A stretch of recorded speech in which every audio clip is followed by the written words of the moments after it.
Welcome back to When Harry Met Board Games, where we feed our people with relatable content, and our victory condition is your satisfaction. I'm Harry, and today we have another playthrough and review. Today I'm going to be playing through and reviewing this game right here, Sunken Treasure, Pillage and Plunder Card Game Adventure by 5 Nut Jobs. Full disclaimer, this is a paid playthrough and review. Now, Sunken Treasure here is a card game for 2 to 6 players, ages 5 and up, so you can play this game with your children, and the game length is estimated at anywhere from 10 to 30 minutes. And this card game is a pirate-themed card game that features some push your luck, press your luck elements, as well as a little bit of exploration and even some take that. So this is what the game looks like set up. We have 2 different decks of cards. You have your Sunken Treasure main deck of cards. You shuffle them up and you deal a starting hand of 5 cards to each player. For the purposes of this video, I will be simulating a 2-player game. Again, you can play this all the way up to 6 players. Then we have our ocean cards here, and you shuffle those up as well, and you place them in a 5x4 face down grid, randomly distributed so you don't know which cards are which. Each player will also get one of these very handy aids, these cards here that have some symbols corresponding with some of the different cards that you'll encounter throughout the game, and basically it's just a reminder of what these cards do. That way you don't need to keep flipping through the book. Then we will randomly decide a starting player, and we will begin the game. So we're going to start with this player here on the left, and the first thing a player does on their turn is they draw the top card from the Sunken Treasure deck and they add it to their hand. Then the players can make one of 2 choices. They can either discard these numbered cards here as long as they total to 10. And if you're able to mix and match your cards and make them equal to 10, then you're allowed to flip over 1 card from the ocean here and resolve whatever ability that card grants or whatever benefit or detriment it triggers for the player. The goal of the game is to be the first player to discover the key and the sunken treasure, and therefore you win.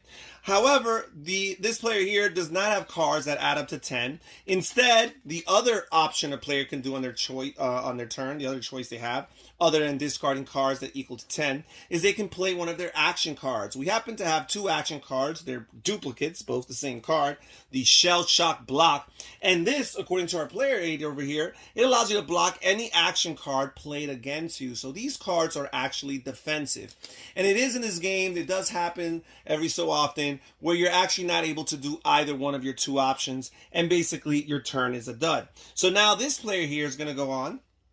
And again, you're going to start by drawing a card, and they're going to be able to discard these 3 cards, this 8, this 1, and this 1, equal to 10. And because of that, they're going to be able to flip over one of these cards and resolve its effect. So let's flip over this card here. And as you see, this is actually a reverse side ocean card. So whenever you flip over an ocean card, basically your turn is over and nothing good nor nothing bad happened. But this is a tricky thing here because there's a little bit of a memory element to this game. It's not just press your luck. It's not just take that. There's a little bit of a memory game because we're not going to remember necessarily that this is a double-sided ocean card in the future unless we make a mental note, and therefore we could end up very frustrated when we flip this card over and are reminded that that card was a dud to begin with. Okay, so this player is done with their turn, and now we're going to move on back to this player here on the left. Again, you start your turn by drawing 1 card. And we do not have the options to discard to 10. So this player is done with their turn. We'll resume play with this player over here. He'll draw a card.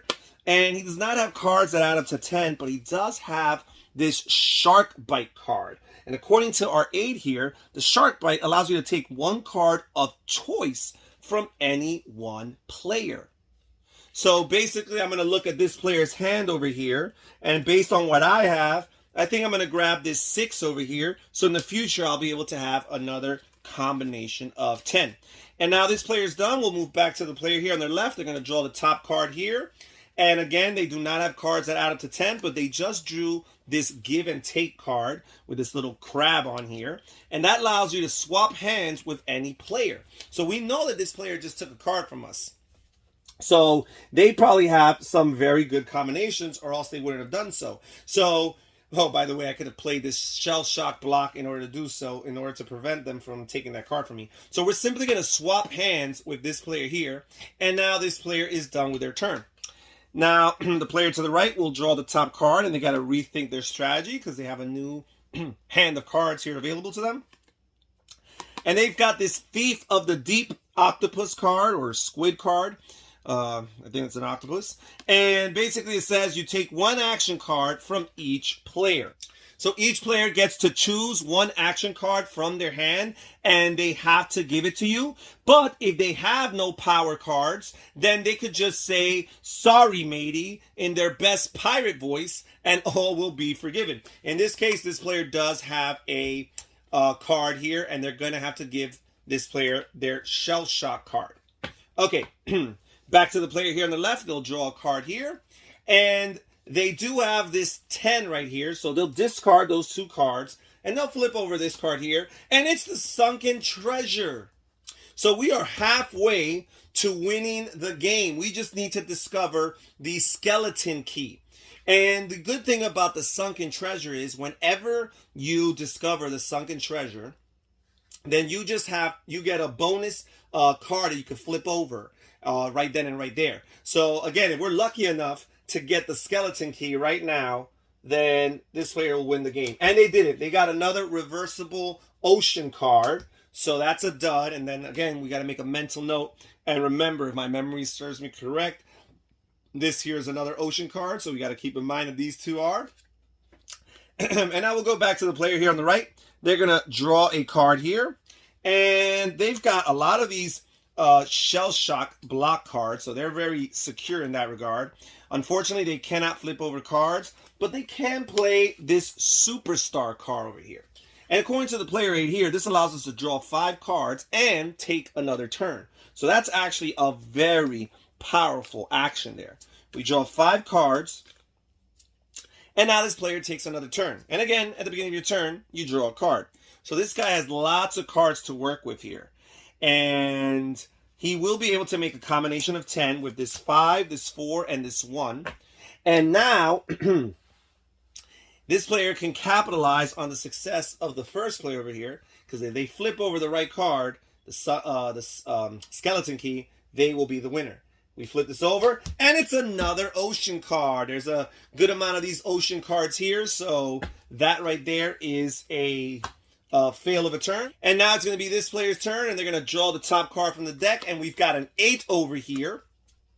And they're not going to be able to flip over any cards because they cannot make a total of 10. And then we've got this sword fight card action. This is one of the funnest cards in the game. It triggers a little bit of a combat here. However, I'm not going to be able to execute this because, and I'll explain this later, you're going to need cards in your hand that actually are 5 or lower in order to play a sword fight. You can't have a sword fight with a number 8 card. And that's all we have here. So again, it's one of those rare situations where the player is not going to be able to do either turning in cards to flip one over or playing a power card. Now we're going to go back to this player on the right. He's going to draw a card. And as you remember, this guy has lots of cards over here. So he's going to play this 9 and this 1 to total to 10.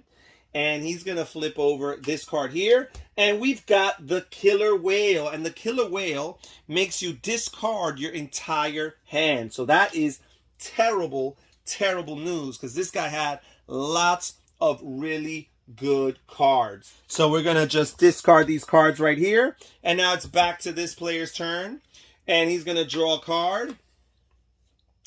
And he's not going to be able to total up to 10. But instead, he's going to play this sword fight card. And because he has a card that's numbered 5 or lower, he's going to be able to play this. He gets to choose any opponent. If we're playing a multiplayer game, he gets to choose any opponent around the table to attack.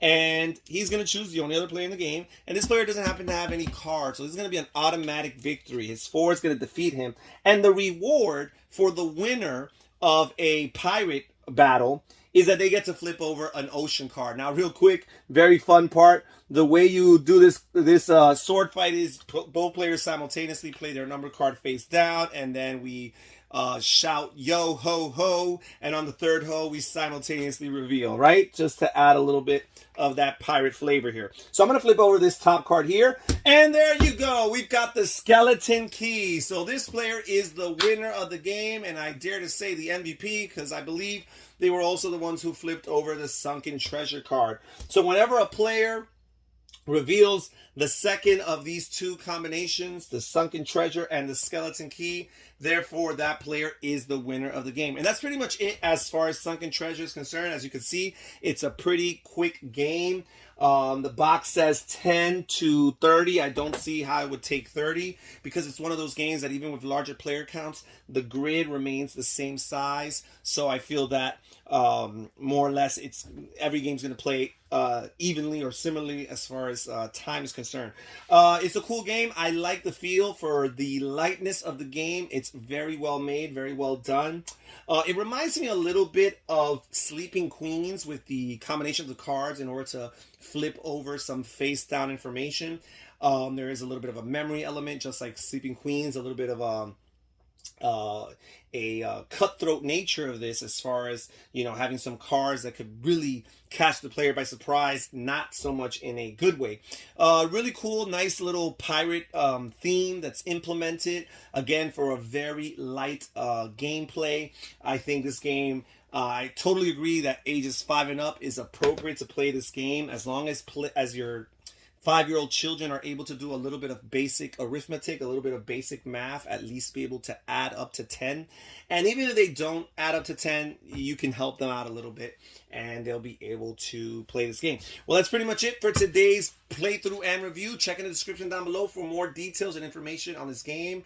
Thank you for joining us here at When Harry Met Board Games. This is Harry saying take care, everybody. Stay safe, stay healthy, and have fun gaming. Bye-bye.